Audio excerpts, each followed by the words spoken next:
তিনি বলেছেন আমি এই রাতে দাজ্জালকে দেখেছি। নবীজি এই রাতে দাজ্জালকে দেখেছেন এবং তিনি দেখেছেন মালিক নামক একজন ফেরেশতাকে। তিনি বলেছেন এই মালিক মূলত কে?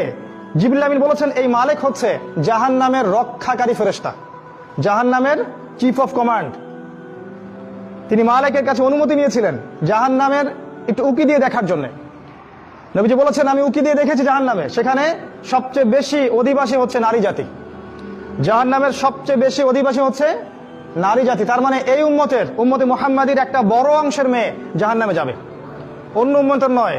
এই উম্মতে মুহাম্মাদির একটা বড় অংশের মেয়েরা জাহান্নামে যাবে। অর্থাৎ এই উম্মার মেয়েদের সাথে শেষ জামানায় এমন কিছু হবে যার ফলে মেয়েরা ঈমান ইসলাম পর্দা ধরে রাখতে পারবে না। সেটা কি হচ্ছে সেটা আপনারা বুঝে নেন। আমাদের ব্যাখ্যা সেটা হচ্ছে এখনকার ফেমিনিস্ট রেভলিউশন, যেটা মেয়েদেরকে আর ঘরে রাখতে দেয়নি, মেয়েদেরকে নগ্ন করে রাস্তায় নিয়ে এসেছে। এই সেই রেভলিউশন যেটার কারণে শেষ জামানার বেশিরভাগ মেয়ে জাহান্নামে যাবে ইল্লা মাশাআল্লাহ। এরপরে নবী সাল্লাল্লাহু আলাইহি ওয়াসাল্লাম বলছেন আমি আরো অগ্রগামী হলাম, আমাকে দেখানো হলো এক শ্রেণীর মানুষ, তাদের হাতের নখগুলো হচ্ছে তামা দিয়ে তৈরি হাতের নখগুলো। এই নখ দিয়ে তারা তাদের গাল আঁচড় দিচ্ছে এবং গোশত তুলে খাচ্ছে। আমি জিজ্ঞাসা করলাম ইয়া জিবরিল এরা কারা? জিবরাইল আলাইহিস সালাম বললেন এরা হচ্ছে আপনার উম্মার সেই সব ব্যক্তি যারা গীবত, পরনিন্দা এবং চগলখড়ি করত। আশা করা যায় আমরা এগুলো থেকে শিক্ষা গ্রহণ করবো ইনশাআল্লাহ। অর্থাৎ এই উম্মার মনে রাখবেন মেরাজের এই শাস্তিগুলো মূলত এই উম্মার জন্য। অর্থাৎ এই উম্মতের মধ্যে একটা মহামারী থাকবে, গীবতের মহামারী, পরনিন্দার মহামারী এবং অন্যের দোষ চর্চার মহামারী থাকবে এই উম্মার মধ্যে। এই কারণেই বারজাখী জীবনে তাদের এই শাস্তি হবে। তিনি আরো সামনে গেলেন, তাকে দেখানো হলো এক শ্রেণীর মানুষ যাদের সামনে দুইটা প্লেট দেয়া আছে, দুইটা থালা।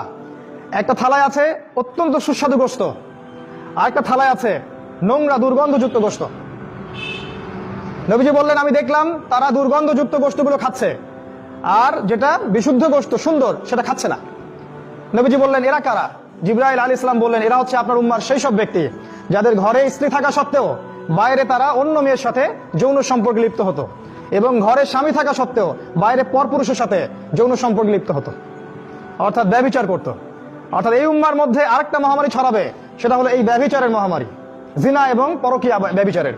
আপনি খেয়াল করে দেখেন সারা দেশের অবস্থা দেখেন, ডিভোর্স দিন দিন বাড়ছে, ব্যভিচার দিন দিন বাড়ছে, ধর্ষণ দিন দিন বাড়ছে, জিনা লাইসেন্স দেওয়া হচ্ছে। সুবহানাল্লাহ। নবী সাল্লাল্লাহু আলাইহি ওয়াসাল্লাম বলেন আমি আরো সামনে গেলাম, আমাকে দেখানো হলো এক শ্রেণীর মানুষ রক্তের নদীতে সাঁতার কাটছে এবং তাদের মাথা পাথর দিয়ে আঘাত করে ফাটিয়ে ফেলা হচ্ছে। আযাব। নবীজি বলেন এরা কারা? জিবরাইল আলাইহিস সালাম বলে এরা হচ্ছে আপনার উম্মার সেই সব ব্যক্তি যারা দুনিয়াতে সুদ খেত, যারা সুদের সাথে সম্পৃক্ত ছিল, হয় সুদ খেত না হলে সুদ দিত।